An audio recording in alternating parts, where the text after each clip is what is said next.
Welcome to the Great Mechanical Pencils YouTube channel. Today, we're looking at the PILOT HB-200BK Executive Style Pencil. Since this is the first executive style pencil we have covered, I wanted to mention a few words about them in case anyone was not familiar with the term. There is no defined description of what makes a pencil an executive style pencil, so there's a lot left to individual interpretation. Executive style mechanical pencils are designed with a focus on aesthetics, comfort, and professionalism.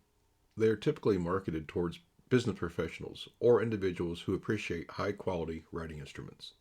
Unlike drafting pencils, which usually have a single solid tube for a barrel, executive style pencils often feature bodies made up of multiple parts. This segmented construction allows for intricate designs, different materials like metal or high-grade plastics, and sometimes even wood or lacquer for a luxurious feel. I appreciate this style of pencil for the engineering quality, and as far as collecting goes, many of these pencils are highly desirable to some collectors. The HB-200BK dates back to at least 1977. In fact, I only have 2 data points for this pencil, both from 1977.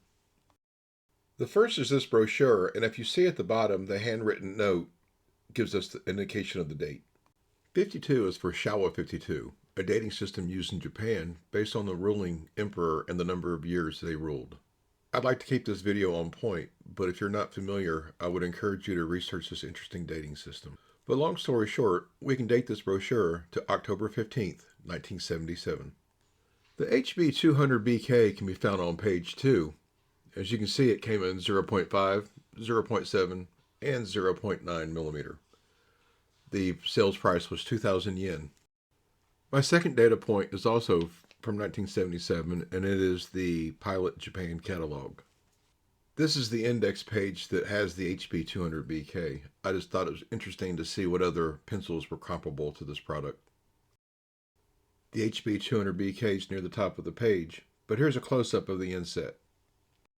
The catalog mentions the polycarbonate resin body having a black satin finish, as well as the stainless steel accents on the pencil.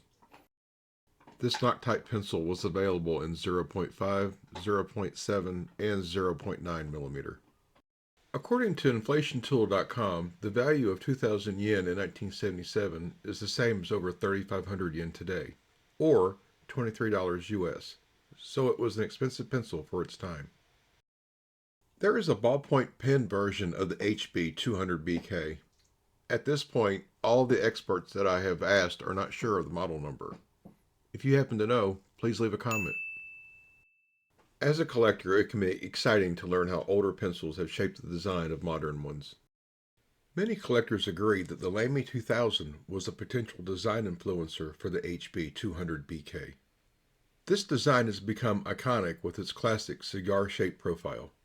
The Lamy 2000 fountain pen came out first in 1966, the ballpoint pen in 1968, and the mechanical pencils in 1970. Before we end the video with a demonstration, let's have a look at the physical characteristics of the pencil. The pencil is 138 millimeters long and weighs 14.4 grams. At their widest points, the metal grip measures 10 millimeters and the pencil body is 11.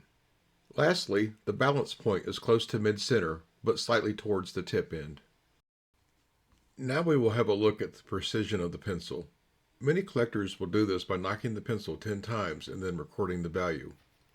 Off camera, I repeated this process 10 times and then took the average. If you take that number and divide by 10, you can get a determination of how much lead is extended every time you knock the pencil. Most collectors agree, in this case, less is better, giving you finer control and less lead breakage. When I measured my HB-200BK, I was surprised that it came to 0.39 millimeters per knock. This is how it compared to other 0.5 millimeter pencils in my collection. I was surprised to see that it outperformed my Pilot High-Mecha. This is a good time to mention that this is more of a look at the precision of pencils in my collection. I may, for example, have a dirty pencil, so your results may vary. Before we close with a quick demonstration, I just wanted to take a minute to thank you for watching. If you would like to see more videos like this, please like and subscribe. In this last section of the video, we will take the pencil apart and see how it's made. I love the iconic cigar shape of this pencil. Not only is it comfortable, but it also looks nice. The stainless steel accents contrast perfectly with the satin black finish. Here's a detailed view of the middle pocket clip. I wanted to highlight how the pencil barrel is flattened beneath it, creating some unique and interesting lines on the pencil.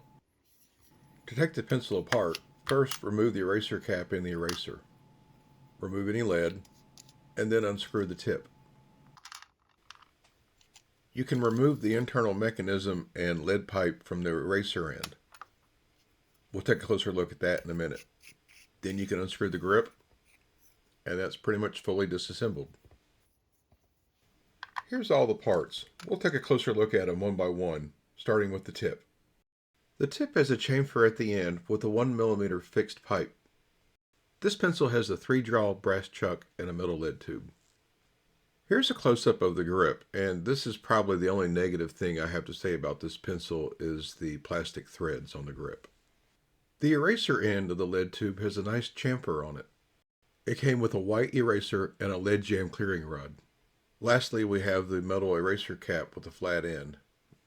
I'm going to speed up the process of putting everything back together. And while we're doing that, I'd just like to ask you again to like, share, and subscribe, and let me know if you'd like me to continue making videos like this. So the last thing I wanted to do was just to compare this to a Pentel P200 to give everybody an idea of the size. Thanks for watching, and we'll have another video in another week or two. I'd like to thank the members of the Knockology Mechanical Pencil Forum and especially DryFan D for encouragement and support on this video.